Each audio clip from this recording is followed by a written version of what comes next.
went black 3 weeks after Eisenhower knew about it.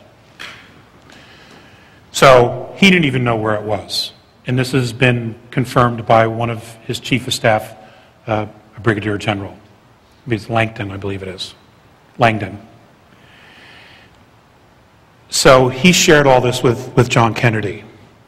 And apparently where they felt the hub of the loss of where this technology had gone and how far it went black was something called the Special Operations Coordinating Group, which is part of the National Security Council. And what's interesting to note is that the first thing John Kennedy did when he took office was sign a presidential directive abolishing the Special Operations Coordinating Group. Now, no one knows exactly who they are, but they're not only connected to the intelligence, but also to all the black programs, to the secret space program, and everything else. There is some conjecture that these people are the governors of the Federal Reserve because they control the money, and it's really all about the money. That's a conjecture, though. I don't know for a fact.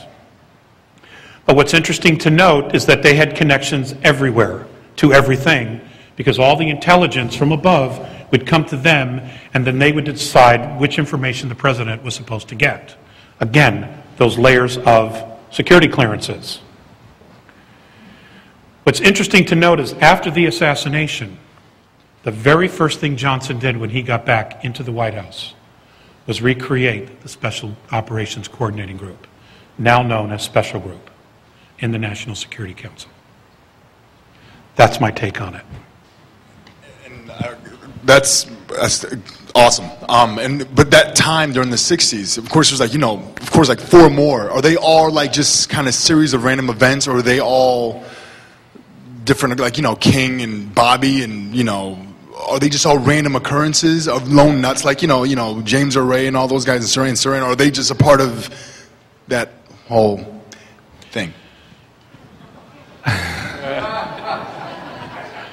I think that there are programs that overlap all the actions that occur in each country. Yes, there are some lone nuts or individuals that do things.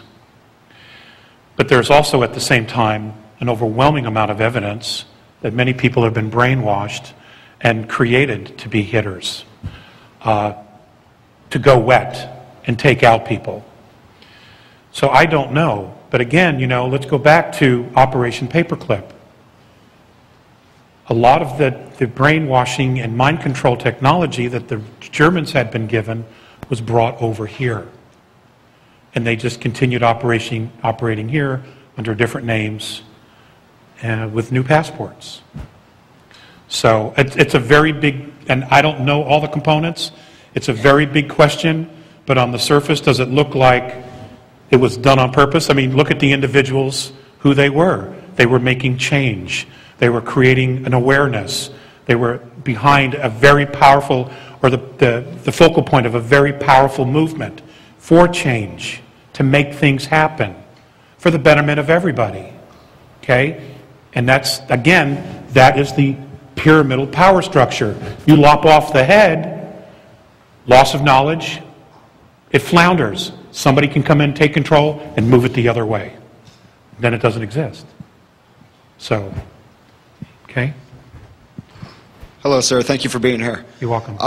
First, I wanted to thank you for bringing up a subject that I feel is one of the most important things that we can talk about here at this conference. And as far as I can tell, you're the first person to bring it up. It's the monetary system, the economic system that we predominantly use in this world. What my question is if you or the Andromedans have any insight to offer as far as the transition that we'll need in order to transcend an economic system that posits us in a position of feeling like we need to compete with each other in order to survive, making us feel separated from each other instead of being one.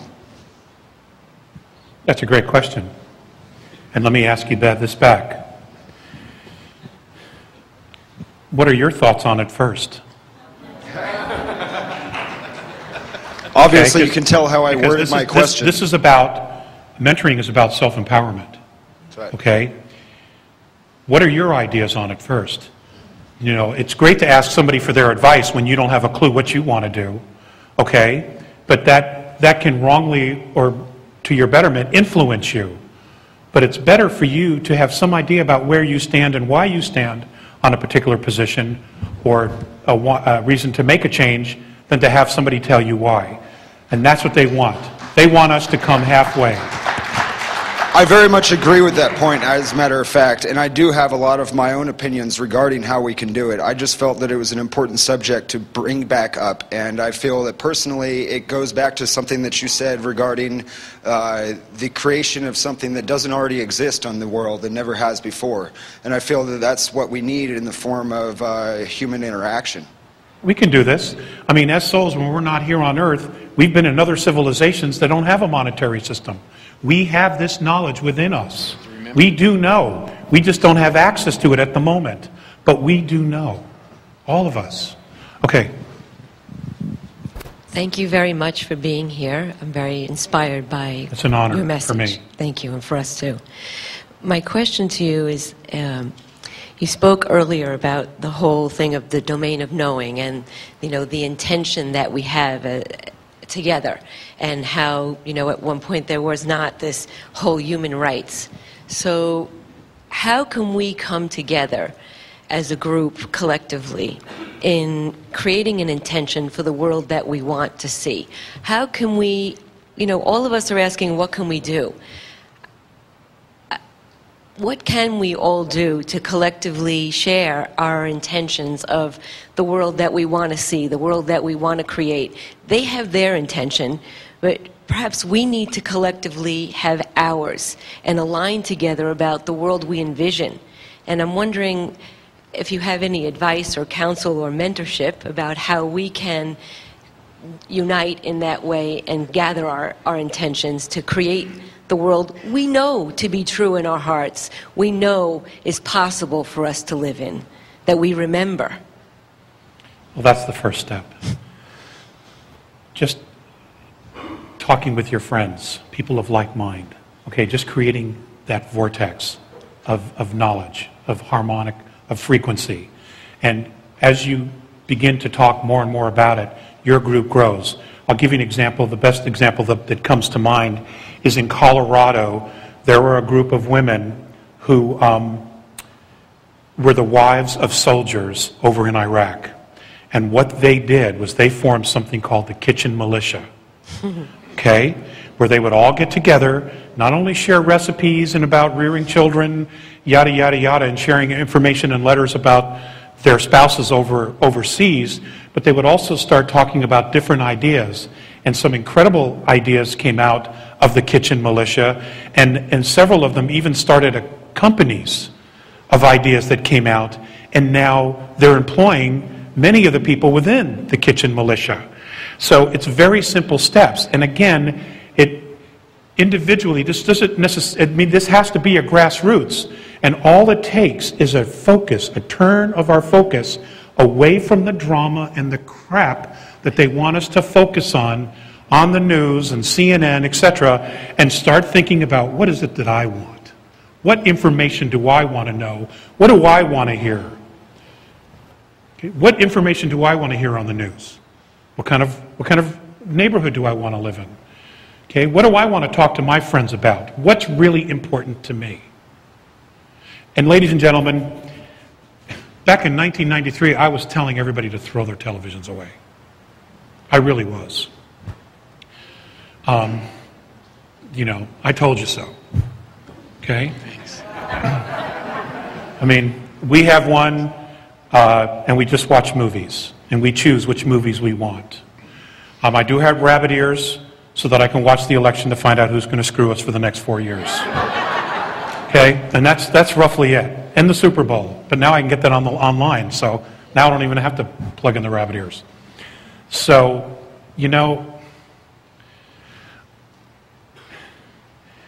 you guys know this stuff. You know this stuff. You just have to want it. You just have to want it. You got to want it so bad that you're willing to just do it and say, enough is enough. You do that with your kids. You do that with your neighbors. You do that with your bosses. Now you got to do it about your life. What is it that you really want? Get some clear, distinct ideas about what it is you really want. Because the system we have now is crumbling, and it's going to continue to crumble. All the illusion in the world is not going to keep it standing because